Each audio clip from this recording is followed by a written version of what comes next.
À toutes et à tous, on est heureux d'être là ce matin pour célébrer la majesté de notre Seigneur, de notre grand roi. Les dimanches derniers, nous avons vu ensemble la parole du Seigneur dans Luc chapitre 2. Nous avons vu les 14 premiers versets. Nous avons parlé que notre Dieu est celui qui tient toutes choses entre ses mains. Il est le Dieu qui dirige l'histoire. Il a le cœur des autorités entre ses mains. C'est un Dieu qui s'intéresse aux plus faibles. Et ce matin, j'aimerais que nous puissions considérer la suite dans Luc chapitre 2, le verset 15 à 20. Luc chapitre 2, le verset 15 à 20, nous lisons la parole du Seigneur. Luc chapitre 2, le verset 15 à 20. Lisons. Lorsque les anges les eurent quittés pour retourner au ciel, les bergers se dirent les uns aux autres: allons jusqu'à Bethléem pour voir ce qui est arrivé, ce que le Seigneur nous a fait connaître.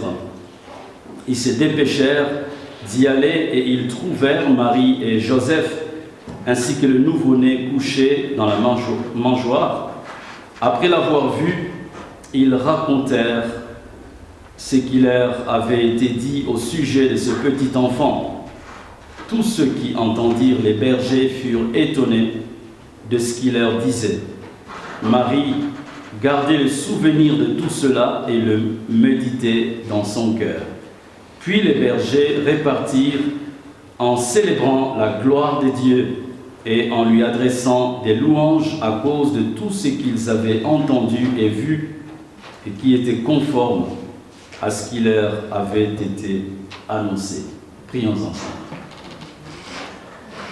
Notre Dieu, notre Père, en effet, nous voulons reconnaître la majesté de ton Fils, notre Sauveur et notre Seigneur.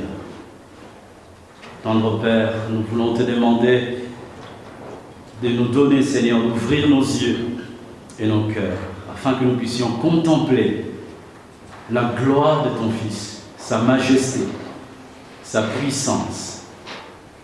Seigneur, bénis ta parole, fais-toi connaître, glorifie ton Fils et transforme-nous par ta parole.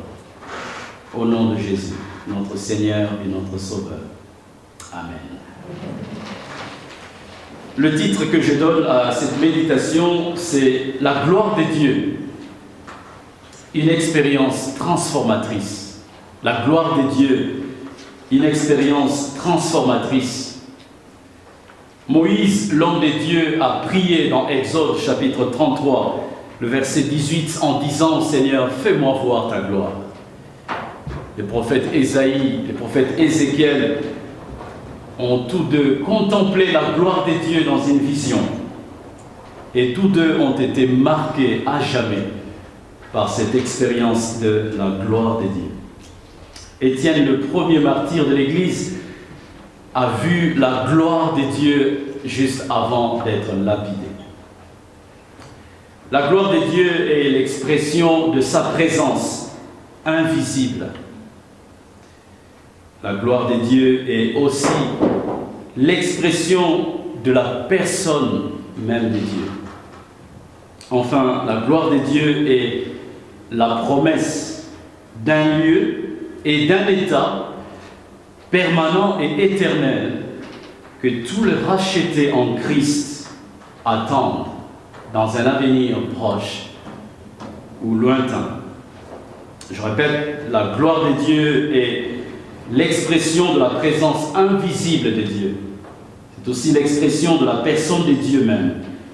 Enfin, c'est la promesse d'un lieu, d'un état permanent et éternel que les rachetés attendent dans un avenir proche ou lointain. Dans le texte que nous venons de lire ce matin, j'aimerais attirer votre attention sur deux vérités. Tout d'abord, les bergers rencontrent la gloire des dieux. Le verset 15 et 16. Deuxième vérité, les bergers témoignent la gloire des dieux. Le verset 17 à 20. Regardons la première vérité. Les bergers rencontrent la gloire des dieux. Le verset 15 à 16. Jusqu'ici, les bergers ont fait une expérience extraordinaire, n'est-ce pas? Ils ont été visités par l'ange des dieux. Luc chapitre 2, le verset 9. La gloire du Seigneur a resplendi autour d'eux. Toujours Luc chapitre 2, le verset 9. Les bergers ont reçu et ont entendu la plus belle des nouvelles concernant la venue du Sauveur, le Messie, le Seigneur. Les bergers ont pu assister au plus beau des concerts jamais entendus, le concert des anges qui chantaient la gloire des dieux. Luc chapitre 2, le verset 14.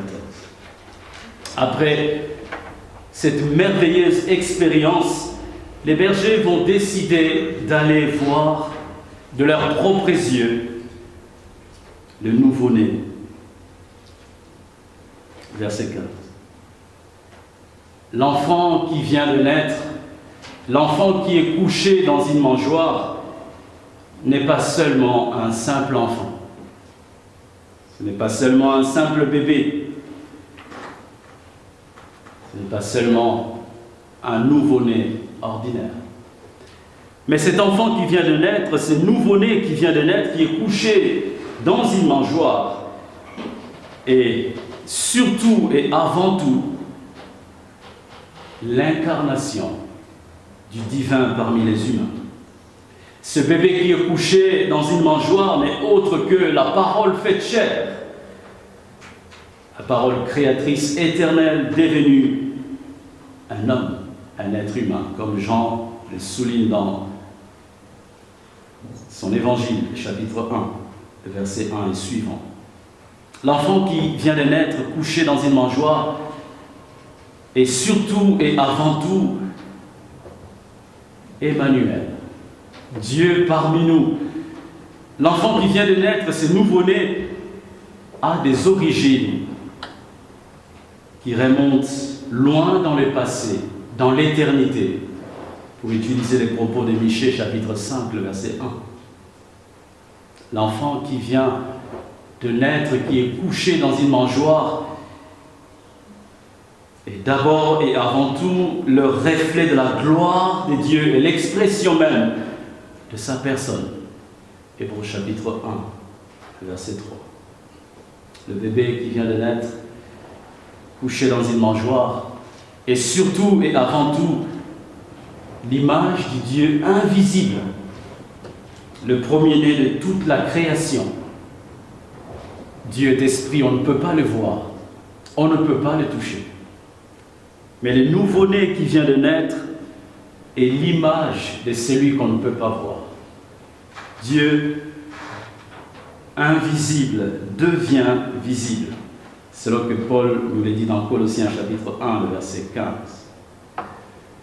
L'expérience que les bergers vont faire en rencontrant le nouveau-né couché dans une mangeoire dépasse de loin l'expérience qu'il venait précédemment d'avoir. Luc chapitre 2, le verset 9 à 14. Cette expérience précédente, les anges, plutôt les bergers, ont pu être visités par les anges. Ils ont reçu la visite des anges, ils ont été environnés par la gloire des dieux, ils ont reçu et entendu la plus belle des nouvelles, ils ont assisté au plus beau des concerts, des anges qui chantaient la gloire des dieux. Mais cette nouvelle expérience que nous regardons dans le chapitre 2, le verset 15 à 20, elle dépasse de loin la précédente. Pourquoi? Tout simplement parce que Dans la première expérience, les bergers ont rencontré les anges du Seigneur. Ils ont été entourés de la gloire des dieux. Mais dans celle-ci, les bergers vont voir la gloire des dieux dans cet enfant né. Dans la première expérience, ils ont été environnés de la gloire des dieux. Dans cette nouvelle expérience, les bergers vont voir la gloire des dieux dans le visage de ce nouveau-né. Je vous invite à lire dans Jean chapitre 1, le verset 14. Jean chapitre 1, le verset 14. Jean nous dit ceci: « Et la parole s'est faite homme. » Cette parole qui est au commencement de toutes choses, cette parole par qui tout a été créé et par qui tout existe, cette parole s'est faite chair. Elle s'est faite homme. Elle a habité parmi nous, pleine de grâce et de vérité. Et nous avons contemplé sa gloire, une gloire comme celle du Fils unique venu du Père. Les bergers vont contempler dans cet enfant né la gloire des dieux. Celui qu'ils vont voir couché dans cette mangeoire est supérieur aux anges. Les anges l'adorent, les anges se prosternent devant lui, comme le signale l'auteur de l'Épître aux Hébreux, chapitre 1, le verset 4 et suivant. Hébreux chapitre 1, le verset 4 et suivant. Cette expérience que les bergers sont en train de vivre au verset 15 à 20 dépasse de loin celle qu'ils venaient de vivre précédemment. Les bergers, en voyant ces nouveau-nés dans la mangeoire, vont presque vivre la même expérience que les prophètes Ésaïe a vécu lorsqu'il a vu en vision la gloire des dieux dans Ésaïe chapitre 6. Je vous invite à lire encore dans Jean le chapitre 12, le verset 37 à 41 et puis le verset 44 à 46. Jean chapitre 12, le verset 37, il est dit: malgré tous les signes miraculeux donc ça fait référence à Jésus, qu'il avait fait devant eux, ils ne croyaient pas en lui. Ainsi s'accomplit la parole annoncée par le prophète Ésaïe: Seigneur, qui a cru à notre prédication? Et à qui le bras du Seigneur a-t-il été révélé? Ésaïe a dit encore: pourquoi ils ne pouvaient pas croire? Il a aveuglé leurs yeux et il a endurci leur cœur pour qu'ils ne voient pas de leurs yeux, qu'ils ne comprennent pas dans leur cœur, qu'ils ne se convertissent pas et que je ne les guérisse pas. Ésaïe dit cela lorsqu'il vit sa gloire. La gloire de qui? Verset 37. Et c'est lui qu'ils avaient devant eux. Ésaïe dit cela parce qu'il vit sa gloire, la gloire de Jésus, et qu'il parla de lui. Celui que Ésaïe avait vu dans la vision dans Ésaïe chapitre 6 n'était autre que le Seigneur Jésus, assis sur le trône de la majesté divine. Et c'est celui que les bergers vont voir couché dans cette mangeoire. Toujours Jean chapitre 12, le verset 44 à 46. Quant à Jésus, il s'écria: celui qui croit en moi ne croit pas seulement en moi, mais en celui qui m'a envoyé. Et celui qui me voit, voit celui qui m'a envoyé. Moi, la lumière, je suis venu dans le monde, afin que quiconque croit en moi ne reste pas dans les ténèbres. Celui qui me voit, voit aussi, voit celui qui m'a envoyé. voir le nouveau-né couché dans cette mangeoire, c'est rencontrer la gloire de Dieu. Les bergers ont rencontré la gloire de Dieu dans ce bébé, cet enfant né, couché dans une mangeoire. En même temps, on voit la gloire de Dieu et en même temps, on peut contempler dans cet enfant nouveau-né l'abaissement de celui qui est glorieux, celui qui est assis sur le trône, celui que Ésaïe a vu, celui que Étienne a vu, celui qui est l'expression même de la gloire, l'empreinte de la personne de Dieu. Il s'est abaissé jusqu'à être couché dans une mangeoire.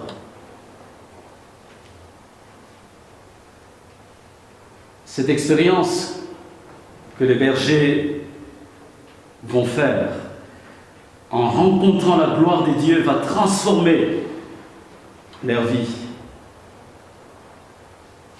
Frères et sœurs, celui ou celle qui fait l'expérience de la rencontre avec Jésus, Jésus qui est la gloire du Dieu invisible, celui qui fait la rencontre avec Jésus est transformé, comme Paul dit, de gloire en gloire.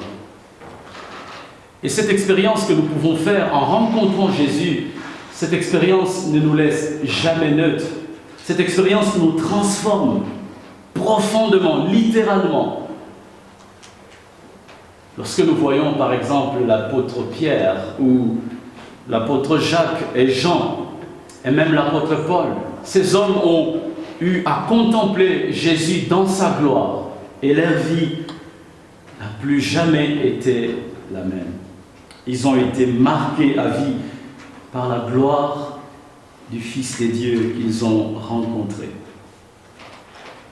Aujourd'hui, vous et moi, nous pouvons encore rencontrer la gloire de Dieu. Mais pas de la même façon que les bergers. Eux, ils ont vu Jésus physiquement, bébé né dans une mangeoire. L'apôtre Pierre ou l'apôtre Jean et Jacques ont pu contempler la gloire de Jésus alors qu'il était sur terre. Vous et moi, aujourd'hui, nous pouvons contempler la gloire de Jésus lorsque nous lisons la parole de Dieu. Nous pouvons contempler la gloire de Dieu dans le miroir de la parole de Dieu. Lisons dans 2 Corinthiens, le chapitre 3, le verset 18. 2 Corinthiens, chapitre 3, le verset 18, il est écrit « Nous tous qui sans voile sur le visage contemplons comme dans un miroir la gloire du Seigneur, nous sommes transformés à son image de gloire en gloire par l'Esprit du Seigneur. » Et encore dans 2 Corinthiens chapitre 4, le verset 6, en effet, « Le Dieu qui a ordonné que la lumière brille du sein des ténèbres a aussi fait briller sa lumière dans notre cœur pour faire resplendir la connaissance de la gloire de Dieu dans la personne de Jésus-Christ. » N'est-ce pas extraordinaire? Lorsque nous lisons la Bible et que nous prions que Dieu ouvre les yeux de nos cœurs, frères et sœurs, nous pouvons contempler la gloire de Dieu en lisant les Écritures qui nous parlent de Jésus. Et un jour, nous attendons cette promesse, nous chérissons cette promesse. Un jour, nous verrons Jésus dans la gloire de Dieu physiquement. Nous pourrions contempler Jésus dans toute sa majesté, dans toute sa splendeur. Et nous serons aussi dans la gloire. Et nous attendons ce jour. Mais en attendant ce jour, l'arrivée de la manifestation de la gloire de Dieu, où vous et moi nous serons enfin dans la gloire, nous pouvons contempler la gloire de Dieu dans le miroir, la parole de Dieu. Après avoir vu la gloire de Dieu, les bergers deviennent, n'est-ce pas, des témoins de cette gloire. La gloire de Dieu les a transformés en évangélistes. eux qui étaient simplement gardiens de troupeaux, ils sont devenus des évangélistes, des témoins oculaires de la gloire de Dieu. Regardons la deuxième vérité dans ce texte. Les bergers témoignent de la gloire de Dieu. Le verset 17 à 20. Lorsqu'on a été témoin oculaire de la gloire de Dieu, on ne reste plus indifférent. On doit partager, témoigner cette expérience avec les personnes qui nous entourent, afin qu'eux aussi puissent contempler la même gloire. Comme le fait l'apôtre Pierre, je vous invite à lire avec moi dans 2 Pierre, chapitre 1. 2 Pierre, chapitre 1, verset 16 et 17. 2 Pierre, chapitre 1, le verset 16 et 17, il est dit, en effet, ce n'est pas en suivant des fables habilement conçues que nous vous avons fait connaître la puissante venue de notre Seigneur Jésus-Christ, mais c'est après avoir vu sa majesté de nos propres yeux. Oui, il a reçu de Dieu le Père honneur et gloire quand la gloire magnifique lui a fait entendre une voix qui disait « Celui-ci est mon Fils bien-aimé, qui a toute mon approbation. » Je vous invite encore à lire avec moi dans 1 Jean, chapitre 1, le verset 1 à 4. Pierre et Jean sont témoins oculaires de la gloire de Dieu. Ils ont vu la gloire de Dieu sur le visage du Christ et ils nous en parlent. Ce qui était dès le commencement, c'est que nous avons entendu, c'est que nous avons vu de nos yeux, ce que nous avons contemplé et que nos mains ont touché. Concernant la parole de la vie, nous vous l'annonçons. La vie, en effet, s'est manifestée. Nous l'avons vue, nous en sommes témoins et nous vous l'annonçons. Cette vie éternelle qui était auprès du Père et qui s'est manifestée à nous. Ce que nous avons vu et entendu, nous vous l'annonçons à vous aussi, afin que vous aussi vous soyez en communion avec nous. Or, c'est avec le Père et avec son Fils Jésus-Christ que nous sommes en communion. Et nous vous écrivons cela afin que notre joie soit complète. Les bergers ont abandonné leurs troupeaux pour devenir des témoins de la gloire de Dieu, la gloire de l'Évangile. Et la suite du texte nous permet d'observer 3 réactions à la suite de cette expérience que les bergers ont vécue. La première réaction est celle de tous, au verset 18. J'ai lu le verset 17 aussi. Après l'avoir vu, ils racontèrent ce qui leur avait été dit. Ce qui leur avait été dit au sujet de ce petit enfant. Tous ceux qui entendirent les bergers furent étonnés de ce qu'il leur disait. La première réaction est celle de tous. Les personnes que les bergers ont pu rencontrer. Ces personnes sont étonnées de ce qu'ils ont entendu de la part des bergers. Les bergers ont certainement témoigné du message qu'ils ont entendu de la part des anges. Ces personnes sont étonnées de savoir que ce petit enfant couché dans la mangeoire est notre Sauveur. Il est notre Messie. Il est notre Seigneur. Cela a suscité de la part de ces tous l'étonnement. Quoi? Ce petit enfant, dans ce petit nouveau-né, il y a un Sauveur, un Messie, un Seigneur?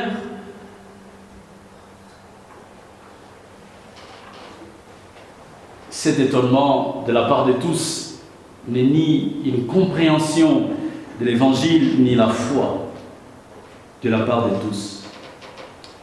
Mais nous, chers frères et sœurs, nous pouvons être émerveillés avec foi de la bonne nouvelle que suscite la venue de notre Seigneur, Sauveur, notre Messie, Jésus-Christ, le Fils de Dieu. Regardons la deuxième réaction. C'est celle de Marie, le verset 19. Marie gardait le souvenir de tout cela et le méditait dans son cœur. Marie a certainement entendu de la part de ses bergers que son fils, celui qui est couché dans la mangeoire, n'est autre que le Sauveur du monde, le Messie des dieux, loin, le Seigneur de l'univers. Et Marie, comme une servante du Seigneur, qui prend la parole de Dieu au sérieux, elle ne va pas laisser tomber la parole de Dieu, mais elle va méditer sur le message qu'elle vient d'entendre. Marie va repasser le message, elle va murmurer dans son cœur les vérités concernant le nouveau-né.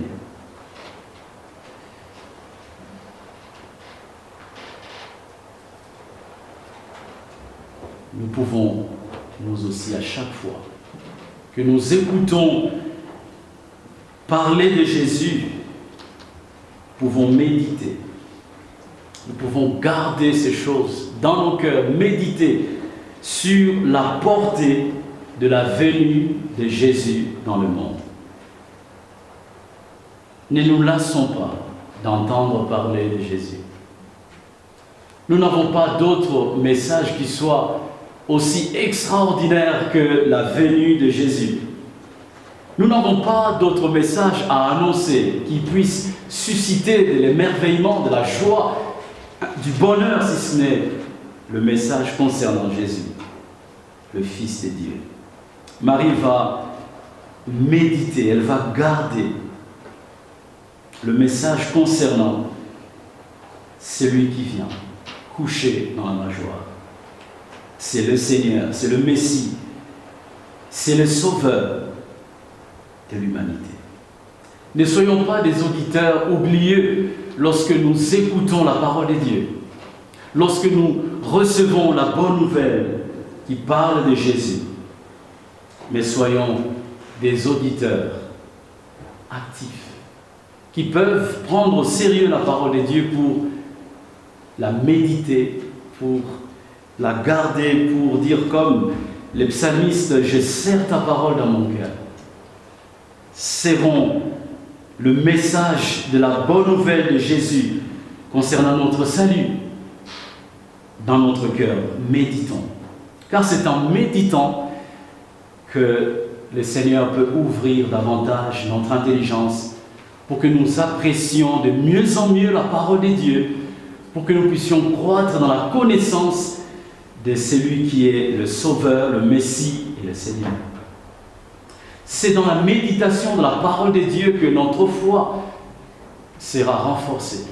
C'est lorsque nous méditons la parole que, pour ceux qui ne croient pas encore, que la foi pourra naître. Car la foi vient de ce qu'on entend. Et lorsque nous entendons, lorsque nous méditons sur les vérités concernant le Fils de Dieu, le Seigneur ouvre nos cœurs et notre intelligence pour que nous puissions apprécier davantage le message concernant la venue de notre Sauveur, notre Seigneur et notre Messie. Regardons la troisième réaction, c'est celle des bergers eux-mêmes. Le verset 20. Puis les bergers repartirent en célébrant la gloire de Dieu et en lui adressant des louanges à cause de tout ce qu'ils avaient entendu et vu et qui était conforme à ce qui leur avait été annoncé. Les bergers vont être transformés, leur vie va changer littéralement, ils ne seront plus jamais les mêmes. Ils sont changés, ils sont transformés par la bonne nouvelle concernant la venue du Sauveur. Les bergers ont été entourés de la gloire de Dieu. Ils ont entendu l'ange du Seigneur leur annoncer le plus beau des messages. Ils ont entendu une foule d'anges célébrer la gloire de Dieu. Ils ont contemplé la gloire de Dieu sur le visage du nouveau-né. Ils ont témoigné le message de la gloire de Dieu. Et maintenant, ils vont eux-mêmes célébrer la gloire de Dieu. Les bergers ont expérimenté cette joie, cette paix qui accompagne ce message.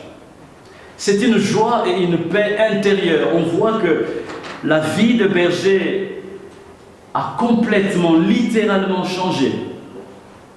Autrefois, ils gardaient leurs troupeaux, mais à partir du moment où ils ont fait l'expérience avec la venue des anges, ils ont entendu le message, ils ont vu la gloire de Dieu dans le nouveau-né. Les bergers se mettent à célébrer la gloire de Dieu. Quelle expérience! Les bergers sont dans la reconnaissance, l'adoration, la louange à la gloire de Dieu. Ils adressent des louanges à Dieu à cause de ce qu'ils ont entendu et vu. Ce qu'ils ont entendu et vu était conforme à ce qui leur avait été annoncé. Chers amis, le message de l'Évangile, la venue de Jésus dans le monde, cette bonne nouvelle, elle est crédible, elle est authentique, elle est vraie. Ce ne sont pas des fables habilement conçues, mais c'est un message de vie, c'est un message de paix, c'est un message qui apporte la joie que rien ni personne ne peut nous donner. Je conclus en disant que la venue de Jésus devrait susciter 3 réactions de notre part. Nous l'avons déjà vu, je le répète encore. Première réaction que la venue du Seigneur Jésus devrait susciter dans nos cœurs, c'est l'émerveillement. Pas un émerveillement statique, instantané. Et puis c'est fin et c'est fini. On est emporté et puis, waouh, c'est beau, Jésus est né, c'est le Fils de Dieu, c'est le Seigneur, c'est le Sauveur. Et puis, il n'y a rien du tout qui se passe. Nous devrions être émerveillés par cette bonne nouvelle. Et deuxièmement, nous devrions passer de l'émerveillement à la méditation de la bonne nouvelle. C'est ce qu'a fait Marie. Nous devrions méditer sur la portée de la venue de Jésus par rapport à ce que cela représente pour nous aujourd'hui. La venue de Jésus, ce qu'elle représente par rapport à notre éternité. Qu'est-ce que la venue de Jésus change dans les temps aujourd'hui, dans ma vie de tous les jours? Qu'est-ce que la venue de Jésus va changer en ce qui concerne mon éternité? Parce que nous sommes appelés à vivre et à mourir un jour. Qu'est-ce que la venue de Jésus change par rapport à mon éternité? Ce que la venue de Jésus change aujourd'hui et maintenant, c'est que Dieu me pardonne. Par la venue de Jésus, je peux être en paix avec Dieu. Je peux jouir d'une relation de paix, de réconcilier. Le Sauveur est venu nous sauver de notre péché, du jugement éternel de Dieu, de la sainte colère de Dieu. Si je place ma confiance dans Jésus-Christ, ce bébé né, ce Seigneur, ce Sauveur, si je mets ma confiance en lui, Dieu peut me pardonner. Je peux être en relation de paix. Je peux connaître une paix intérieure, une joie intérieure, aujourd'hui et maintenant. Une relation de paix, réconciliée. Quelle joie! Qu'est-ce que la venue de Jésus change par rapport à mon éternité? Plus jamais je pourrai faire face à tous mes péchés et à ses conséquences éternelles, parce que Jésus, non seulement il est né, il va mourir sur une croix. Et c'est là que Jésus va recevoir sur lui la colère de Dieu qui nous donne la paix. Si je place ma confiance en Jésus, je ne pourrai plus jamais répondre à mes actes devant le trône de la justice de notre Dieu. Parce que Jésus aura répondu, aura satisfait aux exigences de la loi parfaite de Dieu. Je vivrai l'éternité avec Dieu. Quelle joie! l'éternité avec Dieu. La gloire à venir nous attend. Quelle reconnaissance! La troisième réaction que devrait susciter l'annonce de la venue de Jésus-Christ, c'est notre reconnaissance, l'adoration. Les anges ont adressé des louanges à la gloire de Dieu parce qu'ils ont été touchés, parce qu'ils ont expérimenté quelque chose d'extraordinaire. Leur vie, leur cœur ont été changés, transformés. Ils vivent dorénavant dans la reconnaissance. Ils peuvent devenir témoins oculaires de cette gloire. Notre réaction face à la venue de Jésus, si et seulement nous sommes touchés par cette nouvelle, si nous sommes transformés par cette nouvelle, nous pouvons devenir des témoins, nous pouvons témoigner autour de nous de ce que Dieu a fait pour nous, de ce qu'il a accompli, de ce qu'il a manifesté à l'intérieur de nous. Nous sommes en paix avec Dieu. Nous pouvons expérimenter la joie et la paix avec Dieu. Comment réagissez-vous à la venue de Jésus ce matin? Êtes-vous émerveillé par la venue du Sauveur, du Messie, du Seigneur de l'univers? Ou bien vous vous dites, bof, ça fait tant d'années qu'on en parle. Soyons, frères et sœurs, émerveillés par la venue de ces sauveurs, de ces seigneurs, qui vient nous sauver, nous délivrer de notre péché, de la colère à venir. Exprimons notre reconnaissance vis-à-vis de Dieu. Notre reconnaissance du fait que nous sommes sauvés par Jésus, du fait que ce message nous a transformés, du fait que nous sommes devenus des évangélistes, des témoins, ceux qui peuvent partager cette bonne nouvelle. Dieu nous a associés à la bonne nouvelle de son Fils. Ce n'est plus seulement les anges qui le font, mais nous pouvons devenir nous aussi des envoyés de Dieu qui peuvent témoigner de l'amour, de la paix, de la joie attachée à la venue du Sauveur, Jésus, notre roi et notre maître. Noël, chers frères et sœurs, c'est la gloire de Dieu qui nous visite. Et cette gloire nous transforme pour faire de nous des personnes qui peuvent témoigner autour de nous de cette même gloire qui nous a visités, qui nous a transformés. Et cette même gloire peut aussi transformer des personnes autour de nous qui sont peut-être dans le désespoir. Nous traversons des temps difficiles. Mais lorsque nous annonçons cette bonne nouvelle, Dieu lui-même se charge de l'impact de ce message dans les cœurs de ceux et celles qui la reçoivent. Ce qu'il attend de nous, c'est tout simplement annoncer, partager.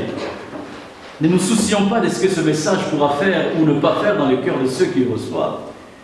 Ça, c'est l'affaire de Dieu. Mais vous et moi, soyons émerveillés. Méditons sur le plus beau de messages et exprimons notre reconnaissance à Dieu pour la venue de Jésus. Prions ensemble.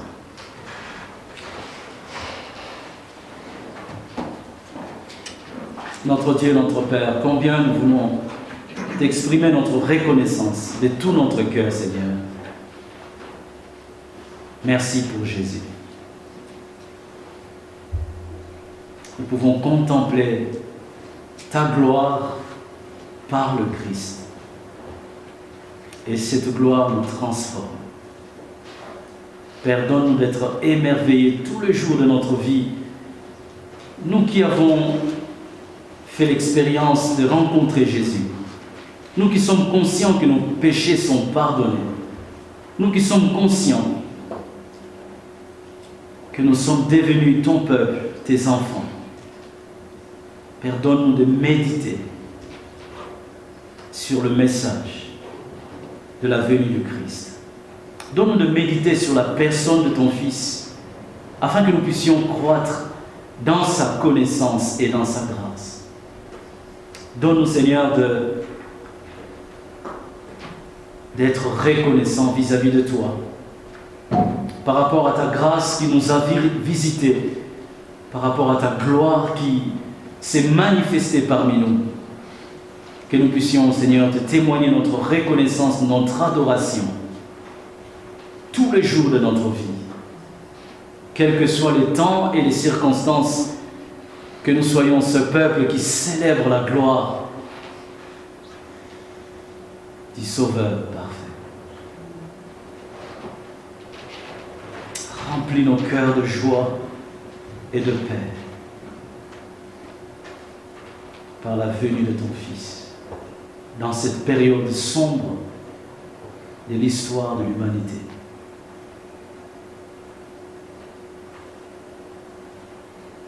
Merci Seigneur, au nom de Jésus. Amen.